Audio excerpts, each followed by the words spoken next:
Welcome to The Secret Place with Bennett. 5-minute devotions for hungry hearts and searching souls. Hey, I'm back. It's Steffa with The Secret Place. I'm so glad you're here and that you've tuned in.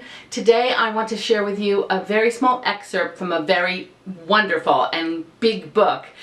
Don't let the size of this small book by Jon Zens, Jesus' Family, His Life Together, don't let it make you think that it's not big. There's so much in here. You can get a copy of it, by the way, by going to searchingtogether.org. And this little passage from chapter 1 that's called Family in Our Hearts, I'd like to read it to you. Tell me what you think about it. Isn't it fascinating that a state of loneliness became the springboard for shedding light on the eternal purpose of Christ? The Lord put Adam in the garden and then announced, "It is not good for man to be alone. It is not good for Adam to be alone. I will make for him a helper comparable to him." Then, after Adam named the animals, it was clear there was no companion for him. The Lord then made Eve out of Adam. The solution to Adam's aloneness was to be one flesh with another. And this opened up the whole purpose of God to secure a bride for his son. The Genesis 2 narrative is not ultimately about human marriage, but as Paul underscored, it is a graphic picture of a great mystery concerning Christ and the ecclesia.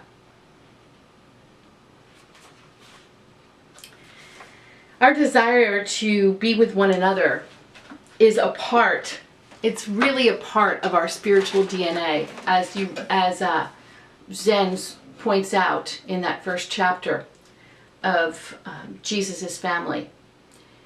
If you're lonely, you shouldn't be corrected. You shouldn't beat yourself up. You shouldn't say, "I shouldn't be lonely, I should be enough." We were created to be with others.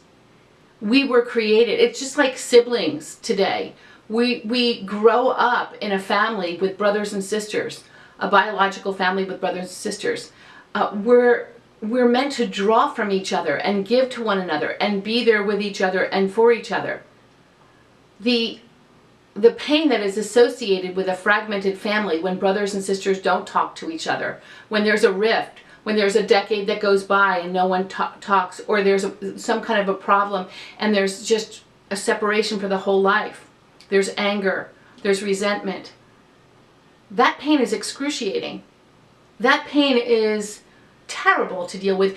And even when we make friends and have people that kind of become family, friends that are family, if you will, and hopefully we all have them. I don't know what I would do without mine.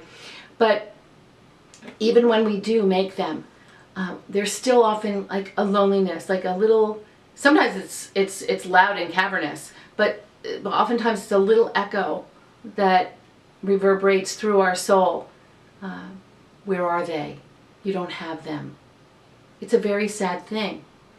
And what Zens is pointing out is that God made provision for us, not just in our family, but in spite of the brokenness of our families, often the brokenness of our families, there's another way to assuage and deal with the loneliness. And that's the family of God. That's ecclesia. That's the word for the called out ones, the people of God that was used in the New Testament. And unfortunately, we don't see that all the time in the contemporary church, not even the contemporary church, the church of the Renaissance, the church in the Dark Ages. There's been so much shadow and darkness that shed upon the family of God that we barely see or feel or know or benefit from ecclesia as God desires for us to do so. However, there's always good news. And the good news is that that's still available to us. If you and I begin to understand that we are all part of the brotherhood, of the sisterhood, of being part of the family of God, we have a way to give to each other and receive from each other and be there for one another. One of the things I love best about this picture of the family of God is being like unto our family of origin, our biological family, is the fact that when brothers and sisters argue, it's a rare family where brothers and sisters don't have little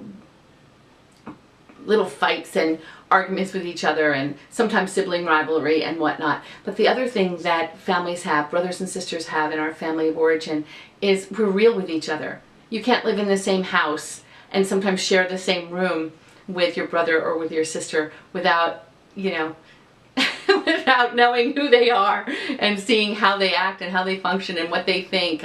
It's there. It's real. And so when you translate that idea to the family of God, to be brothers and sisters in Christ with each other and sharing life together, when we really do that, we get to know each other. We don't share the same room, and we don't usually share the same house, physical house, but we have the opportunity to really be vulnerable with one another and to let others in and to get past the fear of being vulnerable.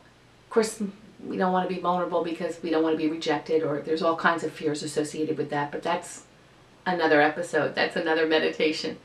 Today, I just want to leave you with the idea that you're part of the family of God if you claim Christ as your own, and even if you haven't done that yet, you've been made by the Father of lights. You've been created by a maker, an omnipotent, majestic Father, our God. You can get to know him. You can begin to put away that loneliness in your fellowship with him and your fellowship with others. Find a people that you can walk with and be vulnerable. You have a great day, and I'll be back just as soon as I can. Bless you guys. Breathe, listen, and receive. Take a moment to soak it all in. Until next time.